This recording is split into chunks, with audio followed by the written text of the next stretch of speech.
Hey everybody, we are back with another series or episode of the Infinite Loop. Today we're going to talk about gut health, and the reason we're going to get into gut health, of course, is that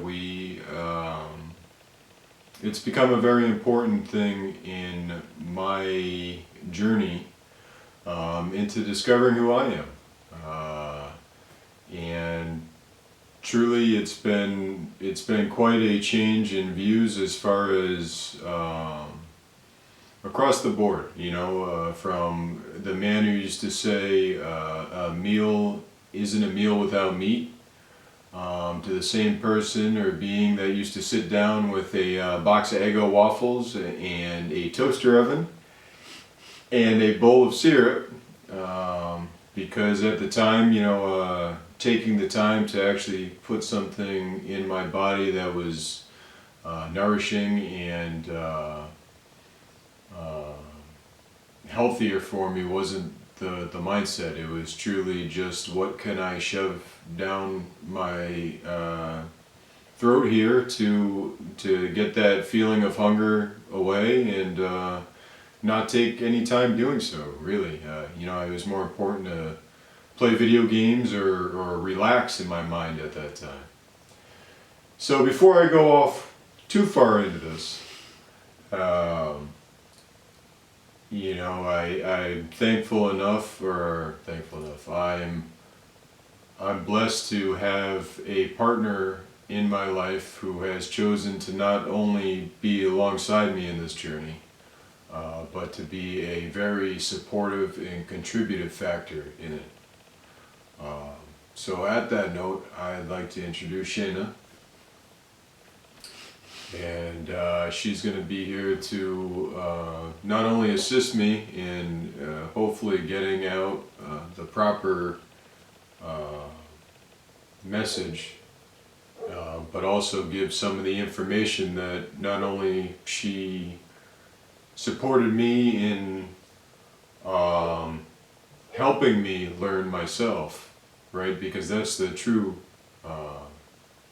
passing of knowledge, is giving someone the power to do it themselves.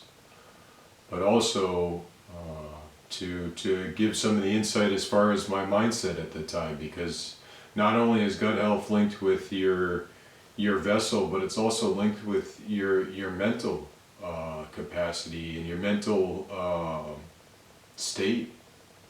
When you don't feel good, you don't feel good throughout. And you don't realize how heavy of a factor that is in just your day-to-day living.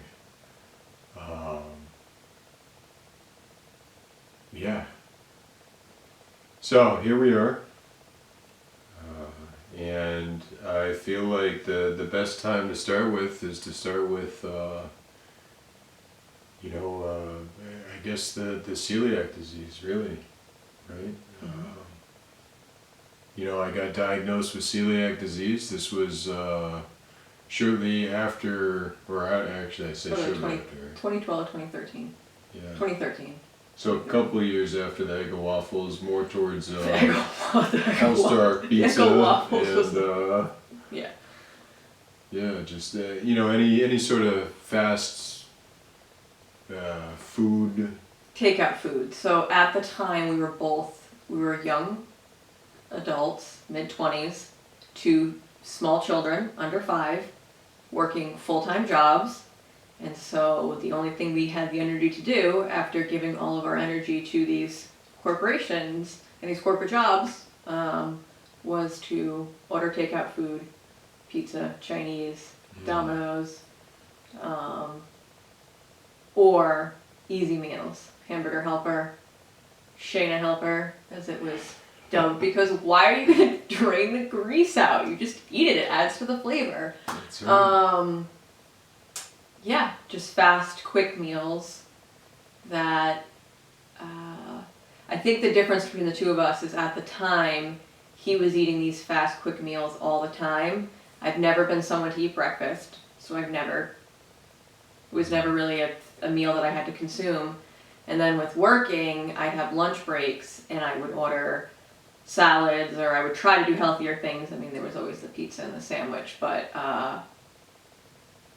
I was always a little bit more aware of how certain food made my body feel, and I used to have IBS, and so I was always aware of how quickly food can change within you and ruin a whole day. So I was always a little more trepidatious when it came to food.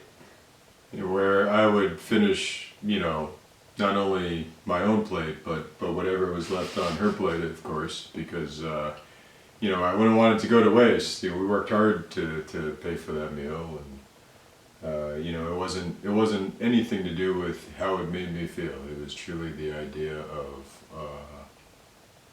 just I don't know, like filling the void, right? But it wasn't the right void I was filling. So here we are, celiac disease. So all of a sudden, all this takeout food that has been like this, foundation for what we did at night. Really, it was easier to make that phone call than it was to start making our own meals, right? Mm. Can I check one thing? Yeah. I don't want to check right in between, but That's fine. I want to make sure we were recording because I realized I never checked when I started. Okay. Just kidding. I just wanted to interrupt the conversation because, okay. just a me moment. Okay. I like it. I'm sorry. Let's get back to the celiac.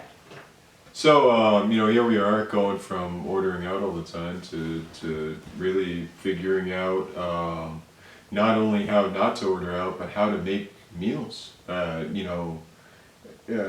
nutritious meals. And when I say we, this wasn't a we thing. This was truly Shaina. At the time, even though I had celiac disease, I would treat it like anything else. I would, my favorite term, I'd lace my boots up tighter and just keep going. Because the idea of letting something like that have any weighing factor on anything in my life just didn't make sense to me. Like anything that you wanted to put the willpower through, you could just keep on trucking, but that was just truly numbing more of what was already going on, right? Because I was so disconnected with my gut and my head that you just continued that path. So what physically happened was he was throwing up every single day. He was going to multiple doctors, getting tested, and so we finally found out through an endoscopy, not colonoscopy, right? Endoscopy. Endoscopy. Because at the time he refused to get a colonoscopy. Well, they were going to do it, and truly after losing 42 pounds, and I waited months before I went to see people, and then when I went to see people, it was 6 months of testing and CAT scans and MRIs and all these different, hey, it could be stomach cancer, it could be throat cancer, it could be, to the point where I was truly convinced I was dying. To then find out through an endoscopy that I had celiac disease, which... Yeah, and now looking back on it, knowing that it was his body's way of trying to get this poison to him. It was poisoning him and trying to get it out of his body. So at the time, it became a task to then cook meals that didn't contain gluten, which for us, one of the things, all we ever ate was pasta. Yeah, it was easy, quick. And like bread, we'd have steak sandwiches, and we would, the man literally would not eat a meal if it didn't have meat in it. And I didn't know how to cook a meal without meat in it. I knew how to eat meals without those things. So I watched a lot of Food Network, because also at this time he was working 2 jobs, 14 to 16 hours a day, 6 days a week. And so I would have all this time, and this was, believe it or not, a time before, internet on the cell phones. And so if you wanted to look something up, you'd have to get the laptop out. And that was always I watched Food Network. And that helped. We started, that was about, so 2013 you got diagnosed. Yeah. We started eating healthier, figuring it out. We did a lot of going out to eat at gluten-free restaurants, and we just did a lot of research because I was so clueless that one of the main things we started doing was going to restaurants that had gluten-free. And ironically enough, most restaurants that at that time, this was 2013, had gluten-free were also small local places. And so we went from pizza places, Applebee's, the generic chain restaurants, to then going to these really nice restaurants, and it ended up shifting how we saw and felt about food. But that also meant we were spending a lot more money on food because it was much more expensive. Then in about 2014, that was Robby. I was postpartum 3 years, knew we weren't going to have any more kids, or decided we weren't going to have any more, so then I wanted to lose that baby weight. So I went on a diet, and when I did that, I officially stopped eating gluten because I was still doing it beforehand. And then when I stopped doing it, my body changed. I stopped with a lot of my stomach aches. The migraines I used to get were twofold, which I ended up finding out were gluten and alcohol. But the body's response to something that it didn't need. And I don't think it was really the body's response to the overconsumption of everything that went along with things that had gluten in it. Pizzas, bread, the cheese, the processed food, and the serving sizes. You wouldn't have a serving, you would have a half a pizza. I would sit down and I would truly eat a pizza. And half gallon of ice cream in one sitting. There's just a time where you sit there and you say, I'm going to enjoy it because this is what I'm getting my joy from right now, right? So like I was working 16 hours a day, but I'd come home and I'd have that half gallon of ice cream because that would be my 30 minutes or whatever it was, right? The serotonin hit. But in reality, it was, At the time, I don't think we fully comprehended what was in everything that we were eating. And so what started as a celiac and a gluten intolerance really became an overall intolerance to any processed food. Because what happened with the diet, because I feel like the timeline's a little more important, because anyone listening to this, Rob's story is all well and good, but how do you figure out how to get your body and to figure out what your body is telling you? Because the problem that I ran into is he would go to doctors, he would tell them what he was experiencing, and they would either tell him he was not experiencing that, it was impossible that he was experiencing it, or that it had to be something different. And from someone who stood there every day and saw what he was telling the doctors was the truth, his truth, I then realized that there was more that we could do. I grew up with a mother who, Dr. Know-It-All, I mean she's an x-ray tech, or was an x-ray tech, but really if you had a problem going on, she had a medical book, because this was again before we had internet so readily available, and she would figure that out. And so I guess the mindset was never to panic, it was always to be investigative and figure it out. And so when I went on this diet in 2014, I had never lost any. I had never been able to lose weight. I'd never been able to do anything. And it was an elimination diet, but it was essentially you were retraining your body away from sugar. So you would only eat protein, lean protein, vegetables, and you could have limited dairy. So you didn't really want to do cheese, but you would do some egg. What it did is it took so many things out of my diet, and when I started adding things back in, I could see where, when you're only eating vegetables and chicken or lean protein or fish, and then you go out to eat and you have pasta, and the pasta has scallops on it, and you've had scallops and you've been fine with that, so you get the linguine, but then you get sick and you've got everything else on there, the lemon, the everything, because you think you're making the healthy choice, but you still don't feel well.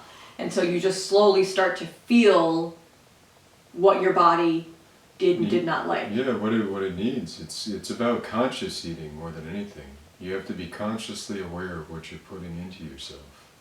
And that's on all levels. I mean, at the end of the day, it's the thought process that you're doing this for not only yourself, but like for everything, right? Like so you're eating to live, and we sit there and we break that down to something that we want to do within a 15-minute time frame.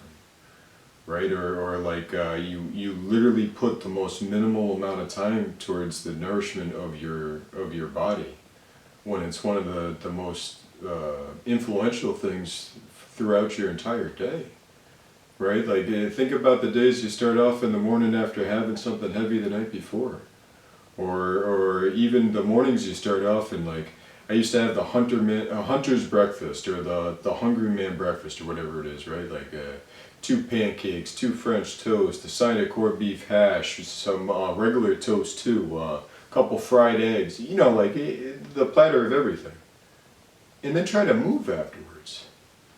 The only thing I wanted to do was go sit down on the couch. You would go sit down on the couch, you would watch TV, you would then be bored with that, so then what are you going to do when you're bored and you can't get up?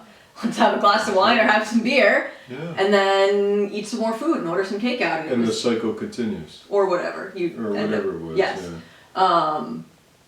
But one day, both of our bodies just said, no, you're not going to do that anymore. And thankfully we listened, because then Rob had been on a long journey within himself with fitness. I mean, he had, in the 17 years we've been together, I've watched him fluctuate in weight, 100-pound variance, multiple times now, and the weight always, the heavier the weight, the heavier he always was.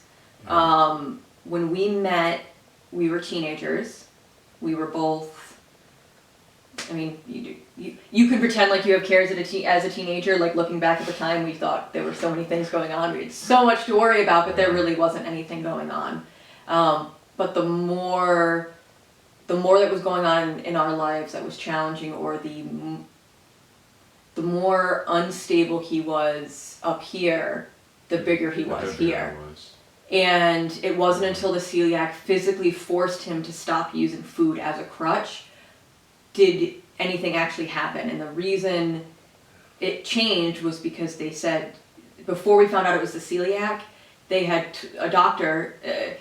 I've been given a lot of false information from doctors over the years, for myself and people I love.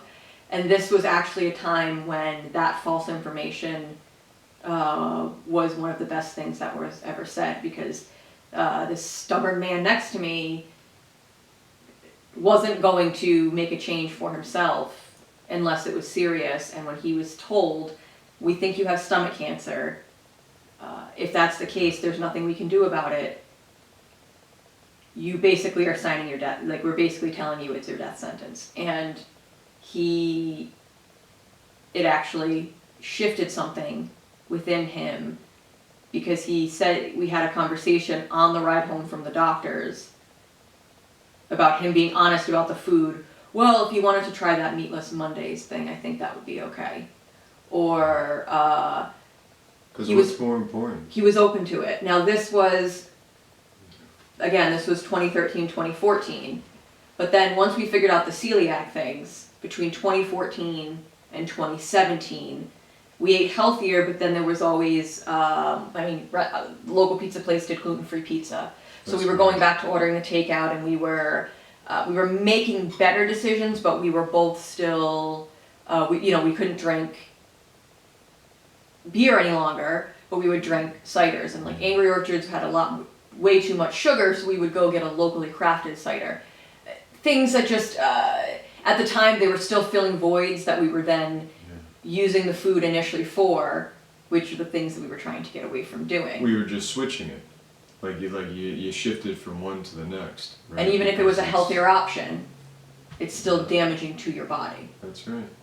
Because instead of it being Natty Ice or Corona, it then became Angry Orchard, which then became it's also alcohol that's deteriorating the gut fermentation in your stomach, That's right. which makes it so you actually can't digest things like gluten because all the good healthy bacteria has been washed away. I will also say that I am no doctor. These are all things that I've learned from independent research, and I highly encourage anyone to do their own research about what's going on with your body, but to stay away from WebMD, because those stay away from probably the first search engine, the first 3 pages of Google when you look, and try to find yourself some blogs about. That's really where I figured out what to do when it came to Rob's health, because in 2017, when he was having heart problems, he then decided that because of that he was then going to fully embrace all of the changes that I had been trying to make in the previous years. When I had lost my grandparents, my grandfather had Alzheimer's, and I was convinced that the Alzheimer's progressed so rapidly in his later years because of his diet. And so when he passed in 2016, I was vegan. The only meat or animal products that I would use were animals that were raised by me. I became very strict about it. I didn't budge from it. I didn't go out to eat. I didn't do anything. And Rob just stuck to the gluten-free. And so he was making better choices, but it's still. So when this happened with the heart problems in 2017, he literally woke up the next day and said, "I'm on board. Whatever you want to do, let's figure it out. Let's try it." This is after being diagnosed with Lyme disease on top of it as well. Like, this was celiac disease, this was Lyme disease. I was using a cane to walk around a trip that we had. We were blessed to be able to go on a trip to Sweden and Iceland. And it was limited by my mobility. Yeah, we specifically, I mean, Sweden, we stayed at a cabin, we walked around Stockholm, we did some things, but that wasn't, I mean, we struggled a little bit. We actually got the cane in Stockholm because he was struggling to walk around the city. But his whole body just hurt. But I mean, at this time you were 225 pounds, 230 pounds. Yeah, easily. It wasn't the heaviest you've been, Yeah. but it was up there. And when we came home, he woke up the next day with the heart problems, and then from then on, it was just go time. I mean, he literally became my human guinea pig. I would Gladly too, I might add. Gladly. I had already done a lot of research. I had already written a lot of things down. It was like this, okay, someday he's going to be ready and I'm going to have the information for him. The main thing that I had figured out through everything was his gut health. Specifically the Lyme disease and the celiac. His body couldn't process what was going into it. He couldn't even absorb the nutrients from the food because his gut, there was a book, I don't think I still have it, I was looking behind me because it was green, I don't think I still have it. I let somebody borrow it, but it's not important. It was all about your gut health, and there was another book that I read, that one I do still have, How Not to Die. Yes, yeah.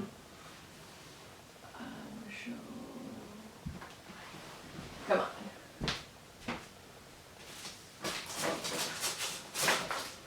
Oh. I wrote the cover. So, it's How Not to Die. It is by Michael Greger, and he is actually a medical professional, so that would, but it was specifically about his journey through becoming a medical doctor, realizing the limited training that they actually had, as well as his grandmother's journey with cancer, almost dying in the 60s, and then realizing it was because of diet and food changes, the thing. So within that research, and then our biggest thing was getting his gut health back in check, specifically because of the Lyme disease. He was on a constant round of antibiotics. It was, they say Lyme disease never goes away. Once you have it, you have it. so I'd have reoccurring symptoms, and the reoccurring symptoms was, you'd always go in for more antibiotics, which would strip the lining of your gut, all the good bacteria, because all we hear about is bad bacteria, but you have good bacteria in your stomach too, or you should. But of course, with the rounds of antibiotics I kept going through and not replacing There was nothing, it, yeah, you weren't. So what you're supposed to do when you take antibiotics is you're supposed to take the round of antibiotics, and then for the amount of time that you've taken it, ideally it's double the time you're taking, you're then supposed to take probiotics to rebuild your gut health back up. In the 33 years that I've been alive, I have never once taken probiotics after antibiotics, and I was given antibiotics multiple times every winter for chronic bronchitis, all of these different ear infections in my 20s, all these different things. Everything. Anything and everything you can think of, there's an antibiotic. Because it's supposed to be the least harmful thing, right? That's the only thought process there is. Yeah, and so because he'd already had this scare where he was essentially convinced he was going to die, it then became, well, whatever you can do to me can't be worse than what's already happening to my body. So, not that I would ever do anything to harm him, but in that, I've already thrown up every day for years. Yeah. So what's the difference whether I throw up or have diarrhea more? It's already happened, this is what my body's doing. And so what I concentrated on really was trying to build back up his gut health. And so we stopped eating processed food, him and I specifically, of any kind. At the time, 2017, our son was 6. Our daughter was 9. She was much more receptive to it. It was a little bit more of a challenge, but at that time frame, we then developed a rule that I made dinner every night. I stopped making processed food. Everything was as locally sourced or as healthy as we could as I knew about at the time.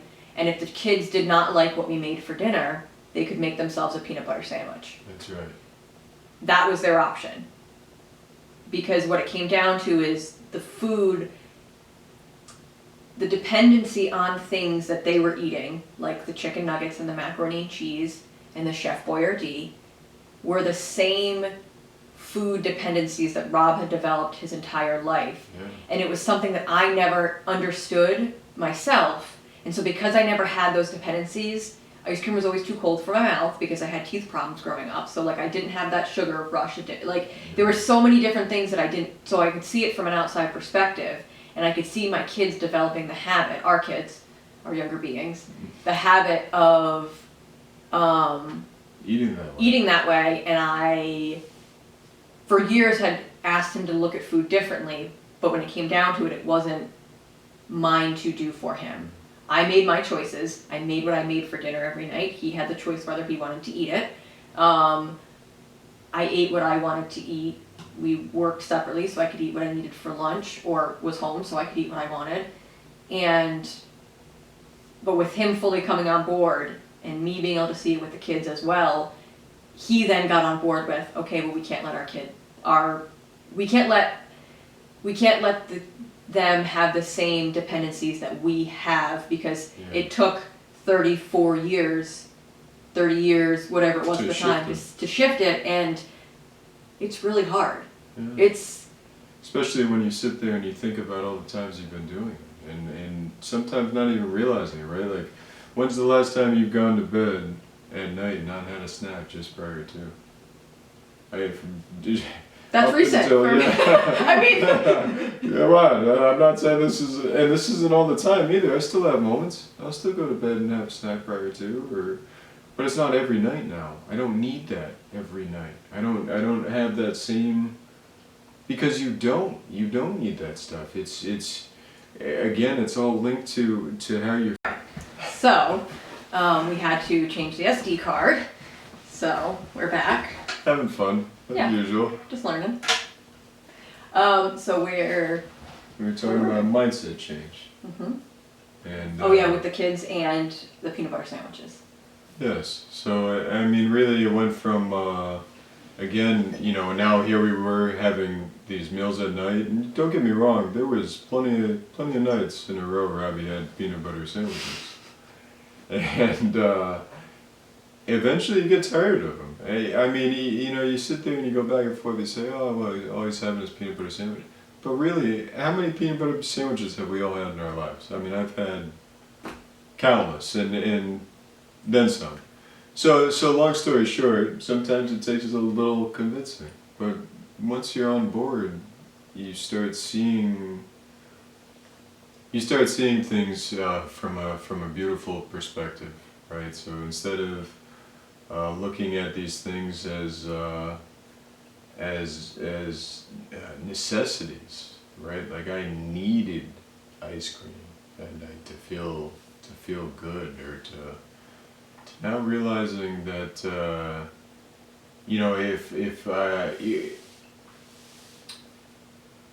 now realizing that thinking about food differently and following more of what my body truly needs, right? Like it wasn't the ice cream that I needed at that time, it was some rest and relaxation and a proper meal prior to that, right? So Well, it was the satiation that you needed. It was the feeling of contentment, yes. which for whatever reason he was not finding within himself, and it had nothing to do with food, because that fulfillment within yourself, we all fill it in different ways. I think I was able to see it with the food with Rob and then the kids specifically, because I had done it with alcohol, and it was so easy to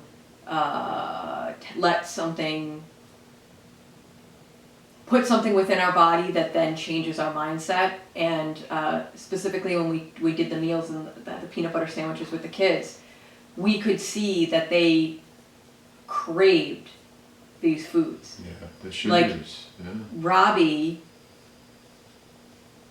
would crave cans of Chef Boyardee because that's what I would feed him for lunches when he was younger, to the point where it was making him fart, and it came out not a fart. Like the kid didn't know whether when he did it, it was going to be a fart or not. And it got to the point where our diets had changed. We didn't buy that food. The only time he ever had it available was if he slept at my mom's house, and we give them the choice. Yeah, Because we want them to see that was something that we were very clear about with them. Exactly. We were going to feed them here under this roof specific foods. When they're not under this roof, they can make whatever choice they want. They are free beings, and so they would go other places, and what actually ended up shifting their mindset with the food was an experience where he then hadn't had these embarrassing incidences in so long. And then he went and he had it, and it happened within hours of him eating it, and he hadn't eaten anything else. There was no ifs, ands, or buts about it, that's what had happened, and that's where it came from. And so he just stopped one day, just like Rob. You know what, I'm all set with that, right? Because again, how many times are you gonna repeat it before you sit there and say, well, you know what, this isn't working? That's what it is him listening to his body. Yes. And that's what we're talking about, is listening to your body, consciously being aware of what you're doing and what you're putting in it. I mean, because what was able to happen specifically, what I was able to see with Rob, is as soon as he made that shift, so between 2017 and 2020, we were slow progressing with our food choices. I mean, we were eating healthier, budgeting more, just eating, honestly, the majority of our food, the cost of it was for the processed food. As soon as I stopped buying meat from stores, grocery stores, and processed food, we started saving all of this money. But then we started only raising meat that we ate here. Yeah. And then when 2020 happened, and Rob left his job in May, we finally were given the opportunity to grow a garden that we could provide food for our bodies, grown on soil that our feet have walked on. Yeah. And so that actually shifted that specifically. So Rob had essentially been repairing his gut the past few years. Mm-hmm. The main thing that I did for him, that I had made for him and continue to make, is something called fire tonic. It's apple cider vinegar that ferments with plants, herbs, roots that are antimicrobial, and they really start healing your body. They put things back in your body. They shift the pH level in your body. And so he was taking a tablespoon of that every single day. And that was the first thing that he put into his gut. And so that started repairing his gut to the point where when we started growing our own food this year, our bodies were able to fully absorb the actual nutrients. Yeah. And when I tell you the difference between eating even a organic tomato from a local market and eating an organic tomato that you grew out, That you grew. you can feel it within your body differently. And this year, Ellie and Robby were really able to see that as well. Yeah. It's the love you put into it. It's the intention you put behind it. And then for Rob specifically, the majority of the mental disorders, things that he's suffered in from his entire life, night terrors, insomnia, depression, anxiety, ADHD. I mean, you don't want to talk about, he never got diagnosed with bipolar, but the mood swings between, you could be the happiest you are at 1 minute, and I say all this as someone who observed it and didn't understand what was happening, to then have all of this happen within your gut, and then have the mindset change. I didn't understand either, by the way. It wasn't just Shaina not understanding. I mean, I can think of dozens of times I looked at her and I said, I don't understand what I'm saying right now. Or you would say, does this make any sense to me? And I'd go, no, but it doesn't make any sense to me. And then I'd sit there and when you sit there and you say that out loud to yourself, that this doesn't make any sense, then you really start wondering, right? Because if it's not making sense to you, then how can it make sense to someone else? And how can you even... Can I just explain that what wasn't making sense was the way that so when our guts became healthier and our guts were able to start reacting within our bodies again, we're able to start reacting within our nervous system again, your gut, when you feel like your gut, your intuition, that's here. You can't deny that when you can feel that. I've had that my entire life. It has never gone away. That feeling has never gone away. I've always, I guess, nurtured that area of my body. And when Rob was able to start actually feeling that, what he couldn't comprehend was that his body was telling him one thing and his brain was telling him something completely different. Yeah. And it was always, everything always lining up. But the lining up was actually no response from the body. It was a dense vessel and a brain that ran everything. And as soon as he cleansed his gut, had his heart situation, which then could feel, because that's what was happening. I mean, really, his heart opened up, he could feel again, he was having a panic attack, but really it was a heart awakening. It was a sensation that I didn't recognize again, just like my gut. And then the gut health came after that, because then it was the Lyme disease, we had to heal that. To then 2020 happening, the gut and the heart then being like, we're great, we're doing great. And then the brain, wherever Pisces moon, his brain can go into some real fun places. It runs heavily. I think about my decisions, I'll tell you that much. But my Virgo moon will balance it out for anyone who's knows astrology. Yeah. And then it was discovering that, because once all those things came in alignment, I mean, it all just started clicking. Specifically for him, because I'm going to do my own thing, I'm going to be supportive, but I mean, I'm never going to tell you what to do. If you ask me a question, I'm going to say, this is what worked for me, this is what I've done, but I will not tell you what to do, and I will not instruct you, because we are all individuals, and what's right for me is not going to be right for anyone else but me.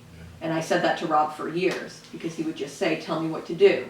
And I'd say, I can't tell you what to do, but let me make you the food I'm eating, because this is what works for me. Or I can't tell you what to do, but I like to journal, or I like to go for walks, or... And truly what it comes down to, people, is growth is uncomfortable. Right? Physically, mentally, emotionally. Because at the end of the day, if being supportive is being supportive, but it's still truly your decision, you know, like what weighs more to you, or what rings true to you, or for me, I want to enjoy and love this life, and I want to to continue doing that alongside these lovely beings I get to be with every day. And if that is changing one thing or changing all of them, right? That's what I'll do, because that's what's important for me. And including all those changes for myself. But by healing your body, you were then able to discover what was truly important for you as an individual. Yeah. Because if you were to ask Rob 5 years ago what he found important, it would have been his black diesel truck that Oh yeah. blew emissions into the world and was loud, and it would have been You know, or the just different things. myriad of different, yeah, But now there's just one thing. just one. That's right. Yeah.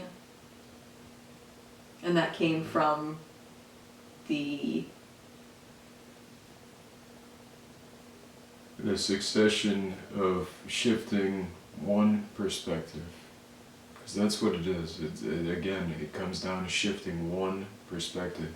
and it was how you felt about food and how you used it. Yeah. Allow yourself the ability to see something from a different view. Is there one thing in your life that you have always thought of in a certain way? This is just what I do and this is what I'm going to do. Well, that's... Here's one for you. Trash on the side of the road, right?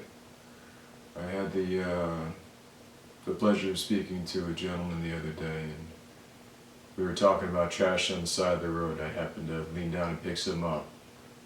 He says, "It's a shame, isn't it?" I said, "Well, I like to think that, maybe a trash can blew over, or maybe it flew out of a garbage truck, or maybe, one of these things." Because he was saying it's a shame from people throwing trash on the side of the road or out their car window. But who says it has to be that? What if your neighbor's trash can tipped over from the wind and then it went? Just shift one perspective, one small one. One assumption, one of the truths that you've always held. The key for us specifically, and I think for Rob specifically too, I grew up in a household where I was allowed, I always questioned adults. I was allowed to have honest conversations as long as they were articulate and I could express myself non-emotionally. So if I was going to be an emotional wreck, my mother wasn't going to speak to me. But if I could actually have an intelligent discussion about something, she would then explain something to me. And it was doing that with you and actually thinking about, why do I do this? Why do I want to have ice cream at the end of the day? Where does this come from? And going back to, what am I trying to fulfill within myself with this? Yeah. Because that was what happened with me with alcohol. And so when Rob came to me and talked about food, I then said, well, I don't know. I don't have, but this was my experience. And this is what I felt when I was also putting something within my body. And this is how it made me not feel. Yeah. And when I stopped, I could feel again. And feeling again. It's worth it. It is. That's all I have to say. It was just years of me trying to get him to just feel, because I can't. And can I just say one thing too? That's silly, right? To ask somebody to feel. Mm. Right? Because you sit there and you say, well, how can somebody not feel? Well, I can tell you very easily. Yes, I didn't understand the not feeling, because I am an empathetic person, and one of the best gifts that I've been given and blessed with in this lifetime is my ability to physically feel not only myself and what I feel, but also anyone around me. And so for me, I never understood someone not feeling, because even when it came to food, I knew that when I had cheese, it made my stomach upset, or when I had milk or heavy cream, it made my stomach upset. But I knew that if I wanted to have fettuccine alfredo, I was then going to have diarrhea later, and that was just something I was going to deal with. I always knew those connections, and I guess Rob had never made that connection with I think it went with that mindset too that we kept saying. So I had a mindset of I was a machine. I'd wake up, I would do the necessities every day, I would go to work, I would come home, I would go through this routine. Didn't matter how I felt, didn't matter if I was sick, if I was tired, it didn't matter if I was hurting, if I was, but I was waiting to die. Because really, what else did you have there? I wasn't searching for joy. I mean, I had joy. It's not that I didn't. I had joy, or my concept of joy at that moment, at that capacity. But I was just waiting to die. I didn't have dreams. I didn't have aspirations. I was just doing. Everyone always told you to do. I was doing what I was told to do. But not by me. No. Supporting, as always. You've always been supportive. But that being said, you know, you have to shift that thought process. You're not waiting to die. That's not living. Living is those moments, every moment, every second. You're not waiting for heaven. Heaven is on earth right now. Heaven is around you. All the time. Yeah. Every second. Just be still. Listen. Look at the one you love. Say something you haven't said in a long time. Or something you're scared to say. Something you're scared to say. You might be surprised in the response. Because this really all stemmed from Rob admitting that he was scared to die. And that even though he was living that way, that isn't really what he wanted. And accepting that then that could A, happen, but B, that you didn't want it to happen. And I think that's also something that a lot of people have experienced in the last year. And that's a lesson that can do a lot of beautiful things for the soul if you ask the tough questions that come along with that first initial question. That's right.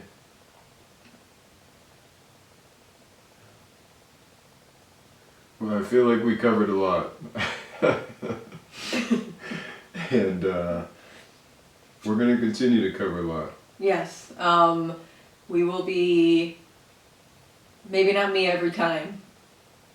This is still Rob's gig here, but there are some things that we've experienced over the past few years, and I mean, 17 years of two souls growing together. Sometimes together, sometimes apart, but always together, right? So there are things, there were just lessons. Our goal is always to help those. I always say that if I could help somebody suffer one day less than I had to in a certain situation, and I don't like saying that just because I don't suffer any longer. I learn and I grow. But for a long time it felt like suffering. Yeah, that was the mindset as well. Pain and suffering. Yeah. But it's not. It's all love and light. That's it. And from this moment forward, every moment, love and light. So if you have any questions specifically, please reach out to us. Like I've said here, I can't answer specific questions for you about you. But if you want to know what I did or some of the resources we had, I can definitely point you in the right direction and at least help you get started. Yeah. Well, thank you for joining me. Thank you for having me. Thank you for everything else, the myriad of things I could list. You're welcome. Thank you for being you. I know how to be. And thank you all for joining us. If there's any topics you want Rob to discuss specifically, please let him know. Yeah, please feel free to reach out.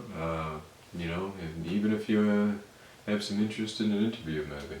Yeah. Maybe we can get somebody over here. But yeah, long story short, we love you all. Thank you, and together we rise.